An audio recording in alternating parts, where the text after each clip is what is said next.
सुप्रभात प्रिय बच्चों। पिछले क्लास में शीर्षक नेताजी का चश्मा के पाठ को नियमित करते हुए पाठगत बातों से आपको अवगत कराया था। आज पुनः पाठ को नियमित करते हुए पाठ से मिलने वाली मौलिक जो शिक्षा है उसके संदर्भ की हम चर्चा करेंगे। पिछले क्लास में हम लोगों ने देखा कि हवलदार साहब उस कस्बे से गुजरते हैं तो एक पान के दुकान पर रुक कर करके पान खाते हैं। उनकी सबसे बड़ी और अच्छी चीज है वह यह कि वह अपने इर्द गिर्द के सभी चीजों का बड़ा सूक्ष्म निरीक्षण करते हैं और वहां पर जो नेताजी की मूर्ति है उसका भी निरीक्षण करने के क्रम में जिन बातों की जानकारी उन्हें मिली और वास्तव में हमारे लिए उपयोगी है, क्योंकि यही एक माध्यम है जब हम अपने पूर्व राष्ट्रभक्तों देश नायकों से मिलते हैं, उनके प्रति आदर का भाव, श्रद्धा सम्मान का भाव हम अपना समर्पित करते हैं और उनकी जो मौलिक विशेषता है, व्यक्तित्व है, उनका जो कर्तव्य है, बताए गए जो रास्ते हैं, उस पथ चिन्ह पर चल करके हमें भी उस मंजिल तक पहुंचना है जहां से वे गुजरे हैं, जिन तत्वों को उन्होंने प्राप्त किया है। तो पिछले क्लास में हम लोगों ने हवलदार साहब को आदत पड़ गई हर बार कस्बे से गुजरते समय चौराहे पर रुकना, पान खाना, मूर्ति को ध्यान से देखना। एक बार जब कौतूहल दुर्दमनीय हो उठा तो पान वाले से ही पूछ लिया, क्यों भाई क्या बात है, यह तुम्हारे नेताजी का चश्मा बार बार बदल कैसे जाता है? क्योंकि मूर्ति का रूप स्वरूप एक है लेकिन उनका चश्मा नित्य प्रति बदलता है। आखिर इसका मुख्य कारण क्या है, यह जानना चाहता था। वह पान वाले से, जहां पर पान वे खाते थे, उनसे उसने पूछा। पान वाला चूंकि स्वयं भी पान खा लिया था, उसके मुंह में पान पड़ा हुआ था, वह उसकी जो शारीरिक बनावट थी उसके संदर्भ में लेखक बताते हैं कि वह बेचारा मोटा लेकिन बड़ा खुश मिजाज व्यक्ति था। खुश मिजाज का मतलब हुआ प्रसन्न रहने वाला। वह हमेशा प्रसन्नचित रहता था, खुशी से भरा हुआ रहता था, लेकिन उसकी जो शारीरिक बनावट थी वह निश्चित रूप से कालिमा से युक्त थी, कालिमा से भरी पड़ी हुई थी। और हवलदार साहब का प्रश्न सुनकर वह आंखों ही आंखों में हंसा, अंतंग हंसी। आंखों में हंसना का मतलब हुआ अंतंग हंसी, प्रसन्नचित होना, आनंदित होना। और इस क्रम में उसकी तोंद, बढ़ा हुआ पेट का जो भाग था वह थिरकने लगा। थिरकने का मतलब हुआ नाचना, वह नाचने लगा। जब कभी ऐसी प्रकृति हमारे सामने दृष्टिगोचर होती है तब स्पष्ट रूप से इस प्रकार की प्रतिबिंब हमें दिखाई पड़ती है और यही वास्तविक स्वरूप उस पान वाले को भी दिखाया जो लेखक ने हमें उसकी वास्तविक परिचय से अवगत कराने का प्रयास किया है। पीछे घूमकर उसने दुकान के नीचे पान थूका और अपनी लाल काली बत्ती दिखाकर बोला, कैप्टन चश्मे वाला। वास्तव में उस व्यक्ति का नाम लेना चाहा जिस व्यक्ति ने नियमित रूप से नेताजी का चश्मा बदलता था और उस चश्मे का जो यथार्थ भाव था लोगों के सामने प्रस्तुत करता था। वह इस क्रम में हंसता है, उसकी दांतें बाहर आती हैं, लाल और काली बत्ती से अभिप्राय हुआ। पान खाने के क्रम में उसका दांत जो था सो लाल हो गया था और काली से अभिप्राय है वह दांत बिल्कुल साफ सुथरा नहीं था, इसके परिणाम स्वरूप ये उसके दांत के स्वरूप थे, इसके प्रकार थे, और उसने इस प्रकार की यथार्थ बातों को यह समझाने का प्रयास किया कि यह जो काम करता है उस व्यक्ति का नाम है कैप्टन चश्मे वाला। क्या करता है हवलदार साहब कुछ समझ नहीं पाए, क्योंकि कैप्टन चश्मे वाला से अभिप्राय क्या हो सकता है वे जान नहीं पाए, समझ नहीं पाए। इसलिए उसने तुरंत उसे एक प्रश्न पूछा कि आखिर वह क्या करता है। चश्मा चेंज कर देता है, उत्तर मिला चश्मा चेंज करने का काम वह करता है। पान वाले ने समझाया, क्या मतलब, क्यों चेंज कर देता है? हवलदार साहब अब भी नहीं समझ पाए वह आखिर इस प्रकार का परिवर्तन क्यों करता है, ऐसा करके वह क्या दिखाना चाहता है, इससे यथार्थ भाव को वे समझ नहीं पाए। इसके बाद कोई गिराक आ गया, समझो उसको चौड़े चौखट चाहिए, तो कैप्टन किधर से लाएगा, तो उसकी मूर्ति वाला दे दिया और दूसरा बिठा दिया।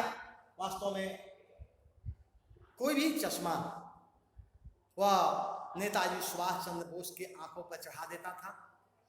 अगर कोई व्यक्ति उसी चश्मे का मांग किया तो वह चश्मा उतार करके उस व्यक्ति को दे देता था और उसके बदले में दूसरा चश्मा वहां बैठा देता था, लगा देता था। यह उसकी नियमित की कार्य प्रणाली थी, वह इस प्रकार का नियमित कार्य करता था।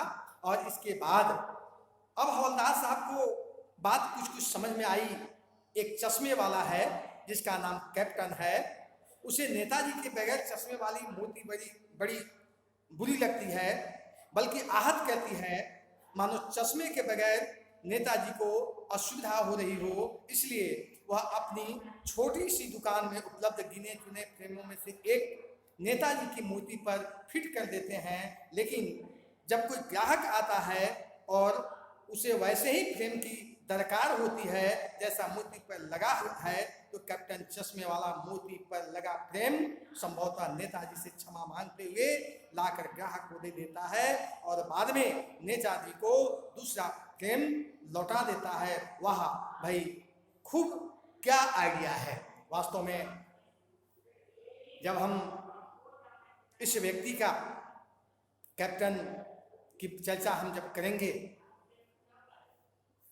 हमें अभी थोड़ा लगा क्या कि इस प्रकार का कार्य करना शायद नेताजी का उपहास तो नहीं है, लेकिन ये यथार्थ बात नहीं है।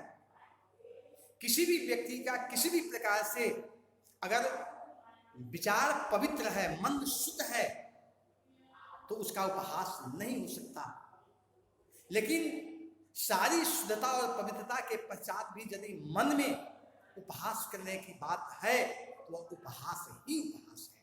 इसलिए इस बात का हमें ध्यान देना चाहिए कि वह ऐसा नहीं कहता, उसके मन में ऐसे कोई भाव नहीं है। लेकिन क्या बात है, एक चश्मे वाला है जिसका नाम कैप्टन है, उसने परिचय दिया, एक चश्मा वाला है जिसका नाम कैप्टन है। नेताजी की बगैर चश्मे वाली मूर्ति बुरी लगती है।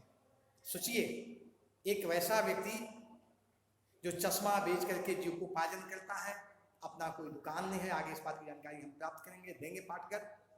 लेकिन इसके पश्चात भी नेताजी का जो चश्मा है, अगर नहीं नेताजी मूर्ति में चश्मे नहीं हैं, नहीं लगे हुए हैं, तो उसको अच्छा नहीं लगता, बहुत बुरा लगता है। वास्तव में नेताजी के प्रति इस प्रकार का जो आदर सम्मान भाव उसका है, वही तो उस देशभक्त की सबसे बड़ी देशभक्ति है, जिसको वह इस प्रकार से कर रहा है और हमें प्रेरित कर रहा है कि हमें भी ऐसे जो देशभक्त हैं उनके प्रति आदर का भाव, सम्मान का भाव, प्रेरणा का भाव नित्य प्रति रखना चाहिए।